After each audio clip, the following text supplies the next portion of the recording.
Bonjour et bienvenue sur mon podcast Welcome Back to Work, le podcast où on parle sans tabou de burn-out.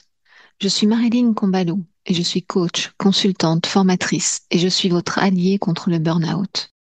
J'anime des formations de prévention sur l'épuisement professionnel en entreprise et j'accompagne les personnes en burn-out sur le chemin de leur reconstruction. J'ai créé ce podcast car j'ai pu constater que le burn-out reste méconnu malgré sa médiatisation. Alors ce podcast est pour vous, vous qui vivez un burn-out, afin que vous ne vous sentiez pas seul et que vous ayez des clés de compréhension sur le tsunami que vous êtes en train de vivre et le chemin à emprunter pour vous reconstruire. Il est également pour vous qui êtes dirigeant, manager, RRH et qui souhaitez vous informer sur ce syndrome et avoir des pistes de réflexion sur la manière de prévenir l'épuisement professionnel dans votre entreprise ou de mieux l'accompagner. Je vous partage donc ici des témoignages, des interviews d'experts et des réponses aux questions que vous me posez souvent. Je vous souhaite une très belle écoute.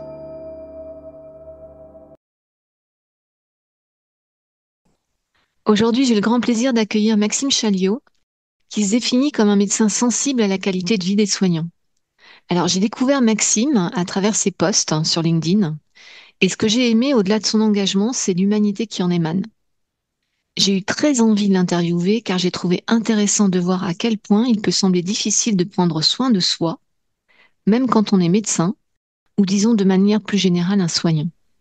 Alors que, paradoxalement, on connaît les fondamentaux pour aller bien et qu'on sait, de par son métier, à quel point c'est important de prendre soin de soi. C'est pour cette raison que j'ai invité Maxime, car j'avais très envie d'échanger autour de ces paradoxes et de voir ce qui se cache derrière la souffrance silencieuse du monde des soignants. Bonjour Maxime. Bonjour Marilyn. Je suis très heureuse que tu sois avec moi aujourd'hui et évidemment, en ce début d'année 2025, déjà, je vais te souhaiter une très bonne année 2025. Merci beaucoup, ouais, également. Et je voulais te demander, si tu pouvais te présenter de manière succincte à nos auditeurs. Oui, bien sûr. Alors déjà, je tiens à te remercier pour cette introduction, ça me touche beaucoup. Et aussi de m'accueillir en fait sur ton podcast parce que tout ce qui peut mettre en valeur la cause de la santé des soignants me tient à cœur et donc je suis vraiment très content d'être ici. Moi, je suis donc Maxime Chaliot, j'ai 32 ans. Je suis papa d'une petite de 8 mois et accessoirement médecin en médecine physique et réadaptation, donc c'est la médecine du handicap, et surtout passionné par l'humain. Depuis le début de mes études, j'ai une attention particulière sur la relation soignant-soigné. En fait, ce qui m'a façonné là-dessus, c'est j'ai eu la chance ou la malchance d'avoir le regard et du patient et du médecin, de par une maladie chronique que j'ai depuis l'âge de 16 ans. Et donc j'ai toujours eu une attention sur l'importance d'écouter, de comprendre l'autre, entrer en relation. Et pour moi, la médecine, c'est ça avant tout. C'est avant tout de l'humain et pas que de la technique. Mais c'est ça qui me plaît beaucoup en fait dans ton profil, c'est qu'à chaque fois quand tu écris des posts, on voit que c'est ce qui en sort. C'est l'humain d'abord. Et moi, ça, c'est quelque chose qui me parle beaucoup. Parce que comme je te l'ai dit en introduction tout à l'heure, avant qu'on commence cet épisode, c'est vrai qu'au tout début, quand j'ai créé ma société, j'avais envie de l'appeler Human First, mais ce nom était déjà pris. Et pour moi, l'humain d'abord, avant la fonction, ça me parle énormément. Et justement, comme je te le disais tout à l'heure, moi, ce que j'aime, c'est l'humanité qui émane véritablement de tous tes postes. Alors, tu as travaillé en hôpital et après 2 ans en hôpital, tu as décidé de partir. Alors, pourquoi? J'ai quitté l'hôpital parce que je refusais de devenir un rouage d'un système qui broie ceux qui veulent bien faire. J'ai vécu ce que beaucoup de soignants, je pense, vivent, c'est un conflit avec mes valeurs profondes, où j'ai été amené à faire une médecine bâclée par manque de moyens. Je n'arrivais pas à bien faire mon travail. J'avais pas les temps ni les ressources pour m'attaquer à ce qui comptait vraiment pour mes patients. Je me suis un petit peu perdu dans cette espèce de machine infernale à enchaîner les actes techniques et mettre le côté humain de la médecine, enfin de sacrifier ce côté humain en fait de la médecine.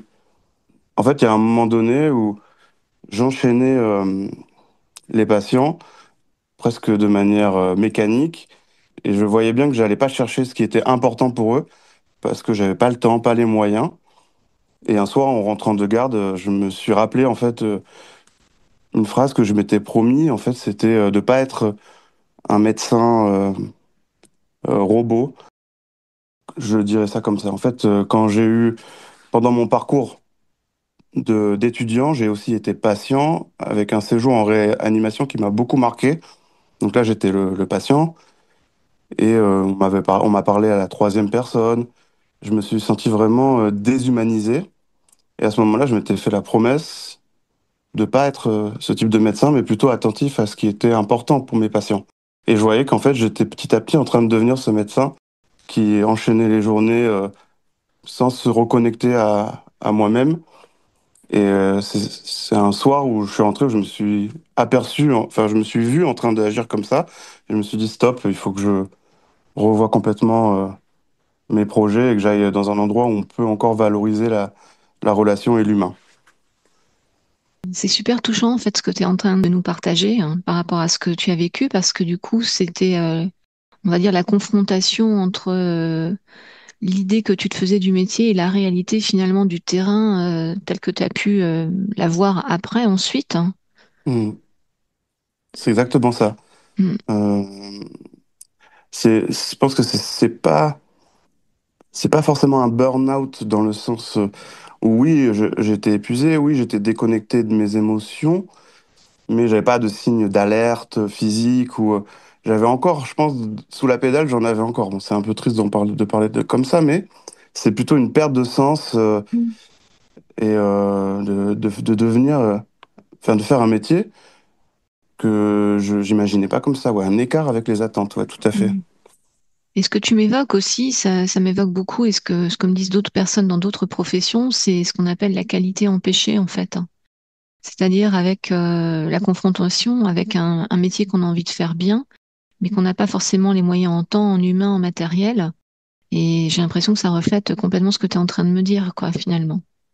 Oui, bah, c'est vrai que j'avais pas pensé à cette terminologie. Moi, j'aimais bien parler de dissonance Mm, éthique ou de conflit de valeurs. Mais effectivement, c'est la qualité empêchée, c'est exactement ça. Enfin, j'avais les moyens, enfin, j'avais les connaissances et les ressources humaines pour être ce que j'appelle un bon médecin, mais les conditions m'empêchaient de me réaliser à ce niveau-là professionnellement. Et donc, c'est horrible en fait, parce que le soir, si on repense à notre journée, qu'on a prescrit des traitements qui sont sous-optimaux parce que faute de moyens, faute de temps. On parle beaucoup de la contention en psychiatrie, où on est parfois contraint de prescrire une contention médicamenteuse ou physique, alors qu'en temps d'accompagnement, d'écoute, est ce qui est préconisé, et humainement, c'est hyper frustrant, hyper douloureux, je pense. mm. Alors toi, maintenant, donc tu travailles sur la qualité de vie au travail des médecins, et tu dirais que les médecins ou les soignants vont comment actuellement? Je pense qu'ils vont très très mal. En tout cas, dans les baromètres de santé mentale et d'épuisement professionnel, on est dans le rouge, rouge vif, quoi. Dans le flot d'études qu'il y a ou de thèses sur la santé de mes pairs, il n'y a jamais eu un taux d'épuisement professionnel aussi haut. On est à deux tiers quasiment. Je pense que la crise Covid en a joué, mais pas que. En amont, il y avait déjà une situation de souffrance. Toujours pareil, de l'épuisement professionnel, mais aussi une perte de sens. Et donc, c'est ça qui me pousse à agir, en fait, quand j'ai vu les résultats. Au-delà des chiffres, bien sûr, euh, deux tiers, c'est énorme, mais derrière ça, en fait, je sais que c'est des histoires, des témoignages. J'ai accompagné l'année dernière un interne à faire sa thèse sur le sujet de la qualité de vie au travail et la santé mentale des médecins généralistes. Et on a laissé l'opportunité aux médecins de s'exprimer librement à une de nos questions. Et en fait, de lire tous ces témoignages, c'est ce qui m'a le plus touché.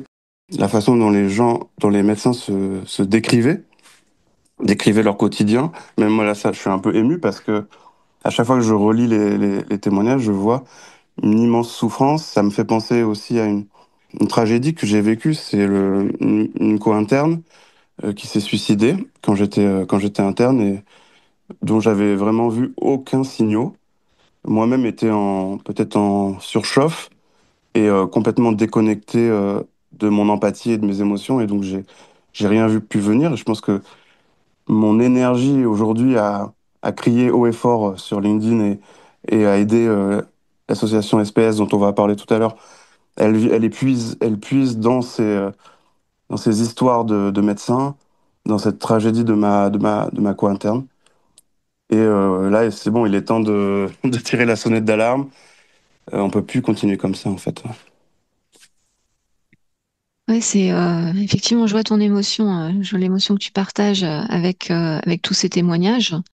Et qu'est-ce qui fait qu'en fait, alors que les médecins sont aguerris, les soignants sont aguerris avec déjà bah, leur formation, bien évidemment, et puis bah, les cas qu'ils côtoient au quotidien, comment ça se fait qu'en fait les médecins finalement prennent peu soin de leur santé? Tu l'expliques comment? Donc les médecins et en fait même les soignants en général sont souvent leurs propres patients. Et pour moi, c'est leurs pires patients. Parce qu'il y a plein de biais qui vont nous empêcher d'aller fouiller là où ça peut faire mal. C'est assez paradoxal, mais compréhensible. En fait, on est formé et formaté à toujours mettre les autres en priorité, à repousser nos limites, à tenir le coup, coûte que coûte. Tout ça, ça rentre dans le cadre aussi du syndrome du sauveur, où on s'oublie au profit des patients. Et c'est vraiment une culture que je dirais toxique, parce que ça valorise la médecine comme un sacrifice, mais ce que ça entraîne, c'est dès qu'on a le moindre symptôme, on va le minimiser, à la fois auprès des autres, mais auprès de nous-mêmes. On va culpabiliser à l'idée de prendre un jour d'arrêt maladie. C'est très connu dans notre métier. Quelqu'un qui fait un jour d'arrêt maladie ou plusieurs jours, c'est perçu comme un signe de faiblesse. Bon, il y a aussi la peur, en fait, la peur de savoir. Un médecin qui se découvre malade, il est plus seulement soignant, il devient vulnérable. Il devient exposé, voire potentiellement stigmatisé par ses pairs. Donc, moi, c'est ce qui me permet de comprendre ce frein qu'ont les médecins à avoir un médecin traitant, à prendre soin d'eux, à avoir peur qu'on leur dise ce qu'ils redoutent d'entendre, en fait, en termes de santé mentale. Bon, il y a aussi la question du temps. Quand on a un planning infernal, des gardes interminables, il n'y a pas une once, on va dire, de disponibilité pour faire un point sur sa santé. Et pour moi, tout ça, c'est dû à une culture sacrificielle qui doit changer. En fait, soigner les autres sans se soigner soi, c'est plus possible. Il faut qu'on déculpabilise le fait de dire moi aussi j'ai besoin d'aide. C'est pas moi aussi je suis un mauvais soignant parce que j'ai besoin d'aide ou parce que en train de vivre un deuil ou une difficulté, peu importe. C'est vraiment pas un luxe quoi de la santé des soignants, c'est pas un luxe, c'est indispensable même pour des soins de qualité. Complètement, et comme on le disait tout à l'heure, de toute manière, c'est vrai qu'avant notre fonction, on est un être humain en fait, et donc on a des besoins vitaux comme tout être humain, le besoin de repos, le besoin de, si ça va pas, de besoin de décompresser, de s'arrêter, de faire des pauses. Il n'y a pas de super-héros en fait, c'est ça le truc. Mm. Ouais, c'est ça. Mm. Et je voulais te demander, alors justement, on voit que ben, dans le milieu médical, hein, le burn-out est tabou, donc c'est pas que dans les entreprises. Mais quand même, est-ce que les médecins en burn-out se font accompagner et viennent te voir? Comment ça se passe? Les situations que j'ai, soit en témoignage dans mes commentaires ou par rapport à l'association SPS, c'est souvent des médecins qui attendent d'être complètement au bord du gouffre, avec un problème physique, une hospitalisation, pour demander de l'aide. Et c'est déjà, entre guillemets, trop tard. C'est parce que s'ils en arrivent à des situations aussi extrêmes, c'est que la situation dérivait déjà depuis très longtemps. C'est dommage d'attendre un événement majeur pour franchir le pas. Pourtant, théoriquement, on connaît les signes, on connaît, on va dire, l'item burn-out. En fait, c'est une pathologie qu'on apprend dans les bouquins. On connaît les signes avant-coureurs, le détachement émotionnel, le cynisme, mais probablement qu'on se l'approprie pas. que on n'y pense que quand c'est trop tard. Et pourtant, si on prend conscience, si on s'évalue assez tôt, au-delà d'éviter un épisode dramatique pour la santé mentale, ça peut aussi nous aider à retrouver notre vocation, redéfinir notre rôle. C'est-à-dire que souvent, le burn-out est lié à un problème au travail. Et si on n'attend pas le dernier moment ou la crise, on peut encore, euh, on peut encore agir sur notre voie professionnelle, retrouver qu'est-ce qui nous manque actuellement. Alors que si on est déjà entré dans le burn-out, ben, on n'est plus capable de réfléchir, on est à bout et c'est déjà trop tard pour moi. Mm. Et ce qui est fou, c'est qu'en fait, tu me décris les étapes par lesquelles passent d'autres personnes qui ne sont pas soignants. C'est-à-dire qu'avec Mm. cette fameuse étape, la première, là, qui est le déni, et je vois Mm. que ce déni est aussi finalement le cas pour les soignants. Et c'est vrai que ça semble, pour moi qui ne suis pas soignante, ça peut sembler surprenant en fait. Ouais, le déni, c'est très curieux quand on est soignant parce qu'on a la théorie, on sait même très bien appliquer ce qu'il faut pour nos patients, mais il y a une dissonance au moment où on pense à soi et non, non, c'est pas pour nous, quoi. C'est exactement ça. Alors justement, par rapport à ça, j'aurais bien aimé que tu nous expliques ce que tu fais dans ton association SPS. Oui, avec plaisir. Donc, l'association SPS, pour moi, c'est une bouée de sauvetage, en fait, pour les soignants, pas que pour les médecins, pour les soignants en souffrance. C'est une association où il y a deux grands axes de prise en charge. Il y a un axe de gestion des crises, 24 heures sur 24, 7 jours sur 7. Il y a une écoute téléphonique et une application sur le téléphone que tout le monde peut télécharger. Et c'est pas que pour les soignants, c'est pour tous les professionnels de la santé. Donc secrétaire, personnel RH, dans le monde de la santé. Il n'y a pas de discrimination, soignant ou pas soignant. C'est vraiment tout ce qui gravite autour de la santé. Toutes les personnes qui gravitent autour de la santé en souffrance peuvent faire appel à SPS via l'application ou le numéro d'écoute. C'est la même chose. Et le deuxième axe, c'est un axe beaucoup plus global avec une orientation sur la prévention. Et SPS existe donc depuis 2015. C'est une association d'intérêt général qui ont mis en place des enquêtes sur la qualité de vie au travail, la santé des soignants. Et les retours des enquêtes ont mis en évidence ce qu'on s'est dit tout à l'heure, c'est-à-dire les causes profondes, systémiques, mais aussi individuelles du mal-être. Et on a repris avec SPS donc, les résultats des enquêtes sur les causes les plus importantes, les causes profondes. Et des ateliers sont proposés tous les mardis et jeudis. On appelle ça des IJAD.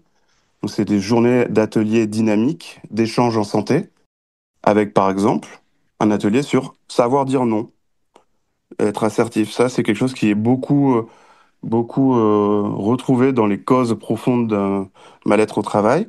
Il peut y avoir des ateliers sur la communication non violente, sur repérer les signes de burn-out, sur même des aspects plus managériaux ou des aspects, par exemple, quels sont mes droits en termes de mutuelle, en termes de droit du travail, pour savoir des fois si la direction, est-ce qu'elle est en train de dépasser le cadre légal et me demander plus que ce qu'elle devrait. Donc tous ces aspects qui peuvent entraîner en fait un mal-être au travail sont traités dans des ateliers mardi et jeudi. Et ça, c'est l'aspect préventif. Il y a aussi des formations, un congrès annuel. Et moi, dans SPS, j'ai un rôle de relais, on va dire, que ce soit publiquement sous mes publications LinkedIn ou en privé, j'oriente les personnes vers le dispositif, donc d'écoute si besoin, ou vers les dispositifs de prévention. Et mon deuxième rôle, c'est que je fais partie d'un réseau qui s'appelle le Réseau national des RPS, qui est monté aussi par SPS. Et donc, en gros, quand un soignant appelle SPS, appelle le numéro ou l'application, la gravité va être graduée entre 1 et 5. Et si la gravité est moyenne, eh ben, ça va basculer ensuite sur le réseau national des RPS, où c'est des médecins généralistes ou des psychologues. Si c'est très très très grave, ben, il y a des cliniques et des établissements partenaires pour une hospitalisation. Bien sûr, avec une confidentialité accrue, parce qu'on sait que c'est la problématique qui fait qu'on n'ose pas demander. Donc c'est plus confidentialité, anonymisation, etc. Et donc voilà, j'ai ce rôle-là de relais des actions de SPS et du réseau national des RPS pour accompagner des soignants.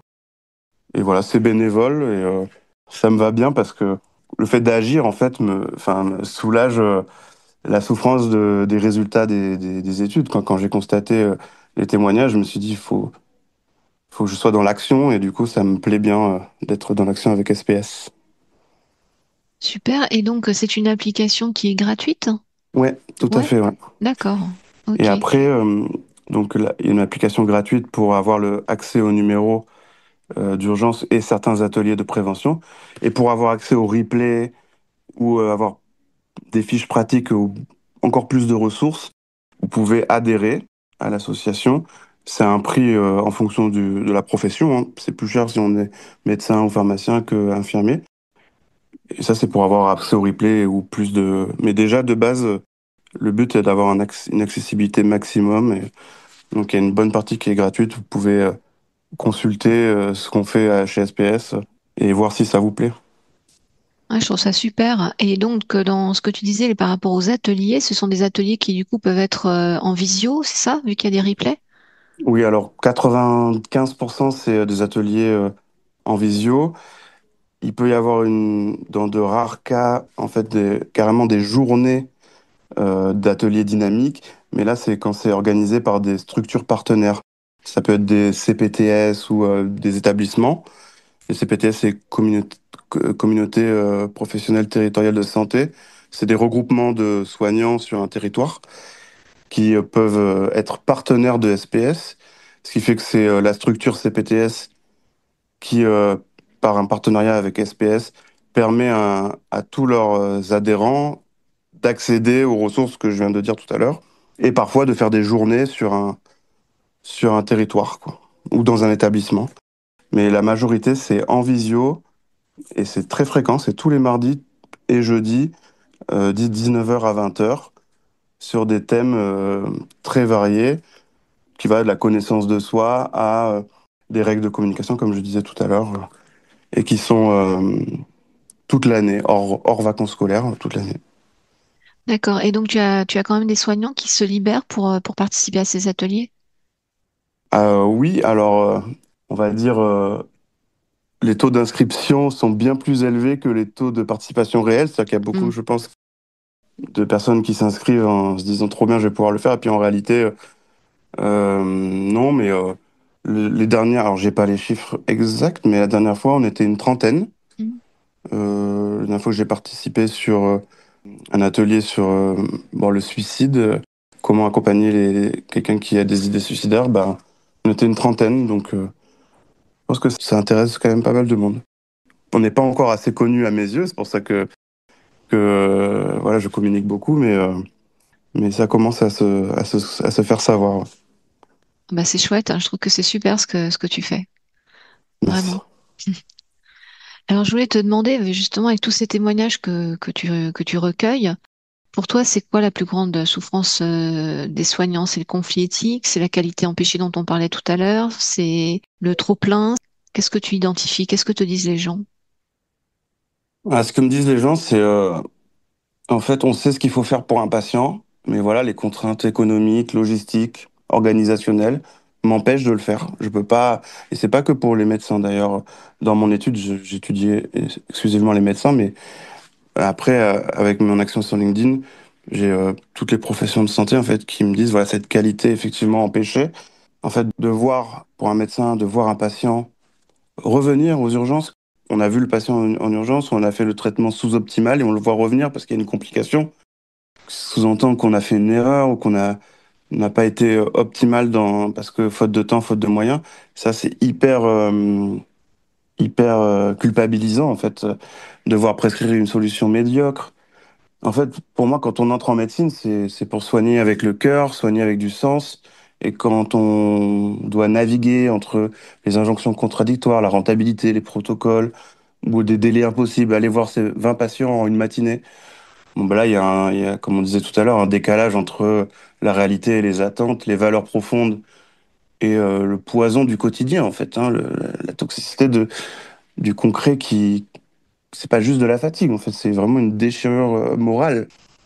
Et pour moi, en tout cas, en majorité, c'est vraiment cette déchirure morale qui est la plus grande souffrance.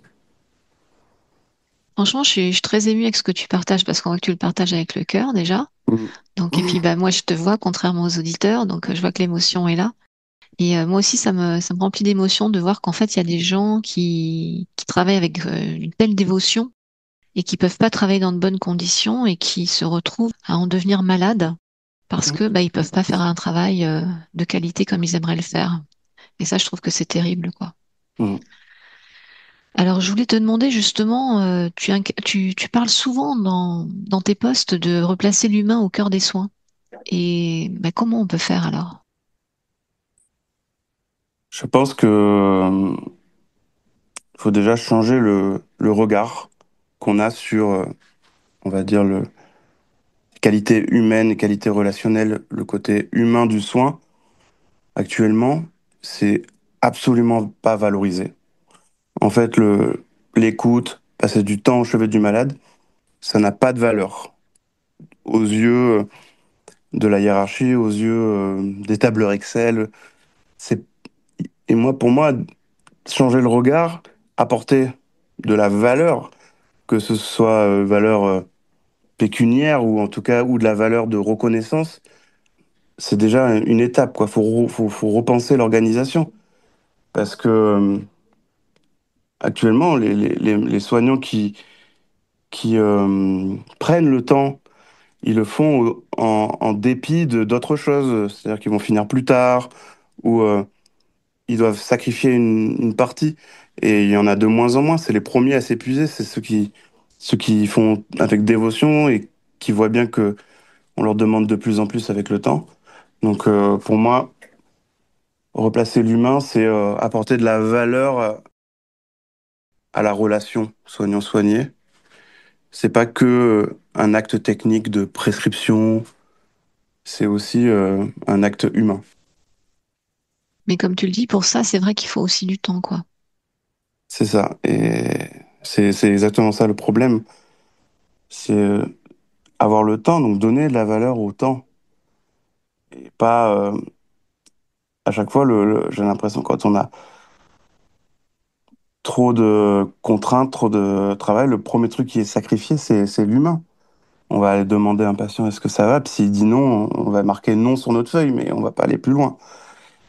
Et pourtant, en fait, d'aller plus loin, c'est probablement faire de la prévention d'un épisode plus grave après.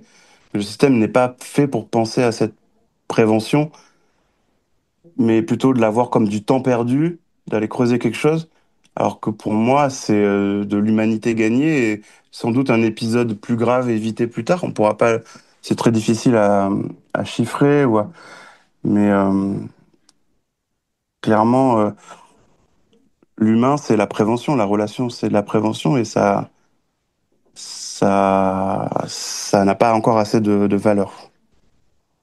Et est-ce que tu as l'impression que ce combat-là que tu mènes, hein, pour justement replacer l'humain au cœur des soins, euh, tu sais, ça me fait penser à Don Quichotte qui se bat contre les moulins à vent, parce que ça semble difficile d'essayer de récupérer du temps pour en avoir davantage avec les patients.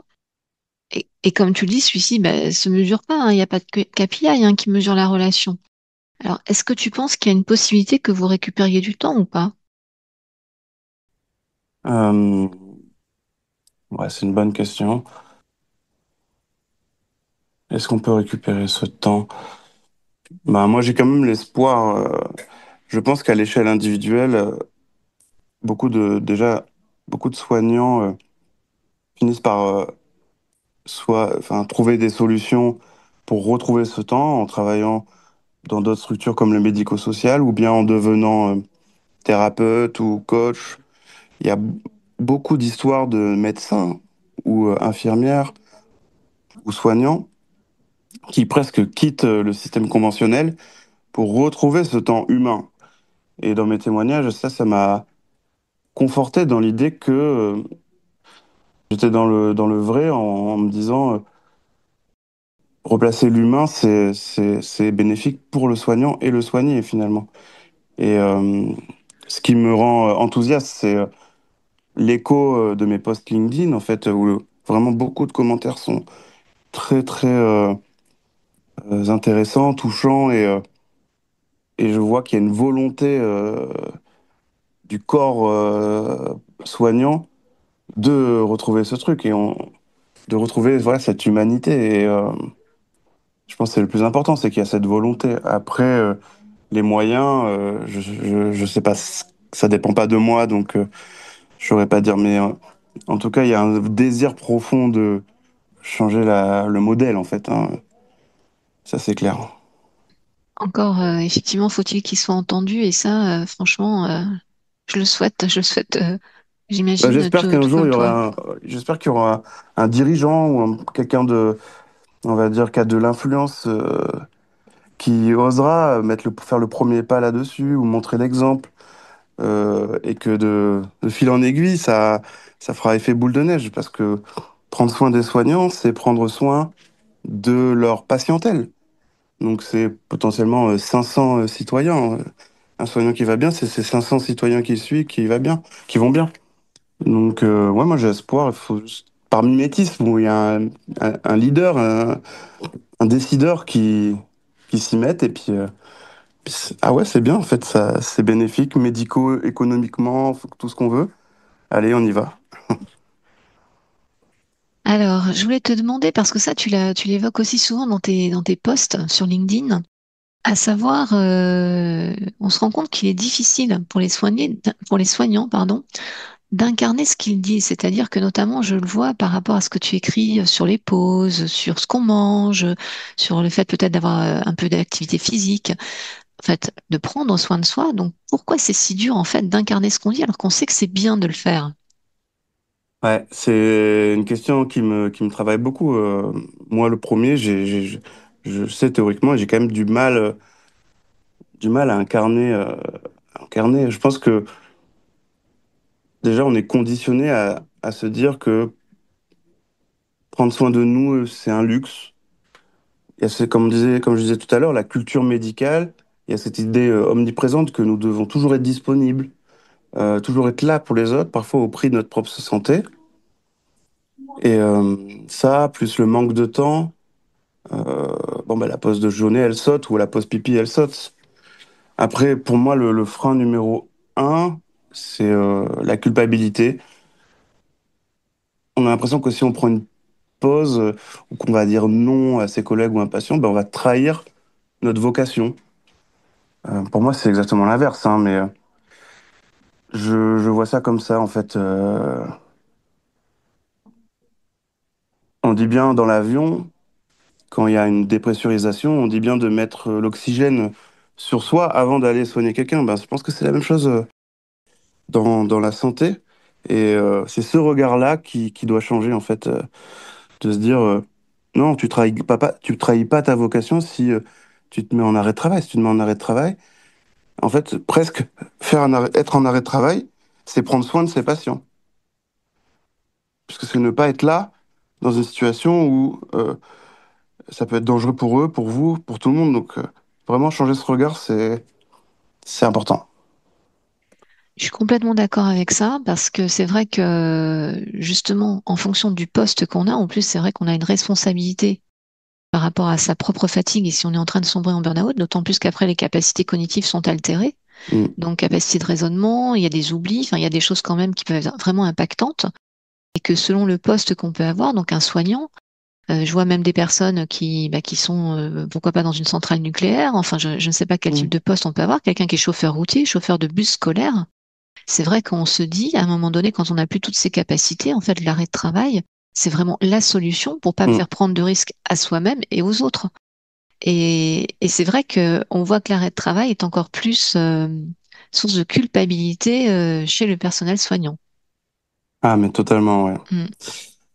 La culpabilité autour de l'arrêt de travail, mais enfin, c'est vraiment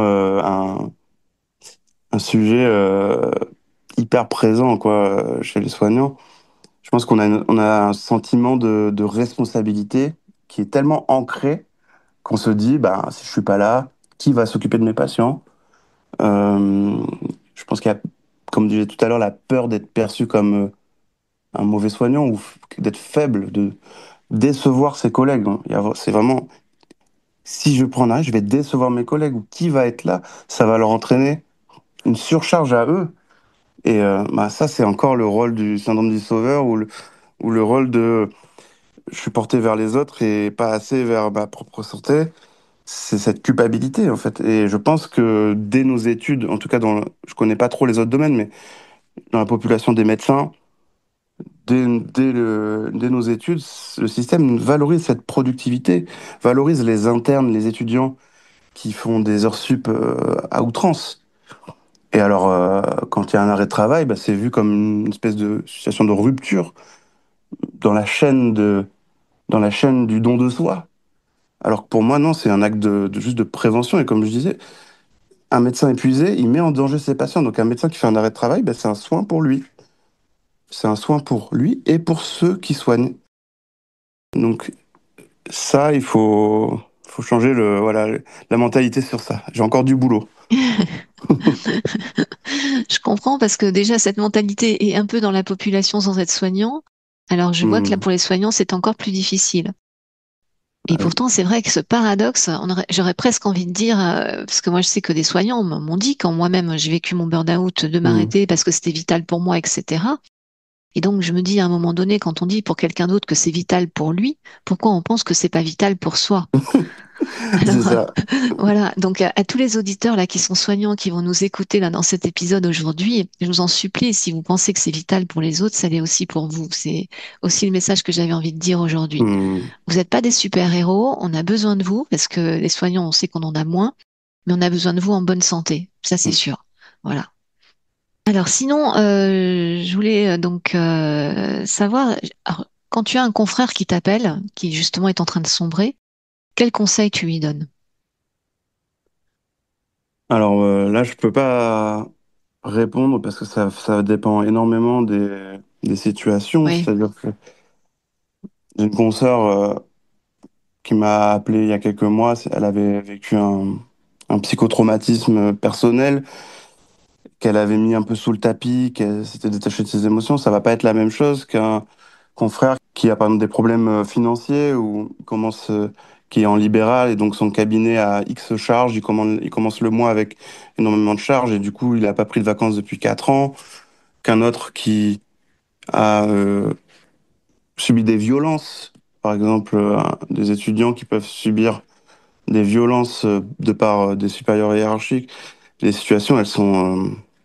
les conseils, souvent, d'ailleurs, j'apporte simplement de la présence, de l'écoute et les clés d'amélioration. Bon, il y a souvent besoin de faire une rupture, une pause, hein. Ça, très important. Et de pas être coupable de prendre cette pause. Mais après, les clés viennent des personnes eux-mêmes pendant leur pause, d'avoir un appui, une écoute sincère. Ça leur permet de se sentir sécure et pas coupable et pas nul ou moins bien.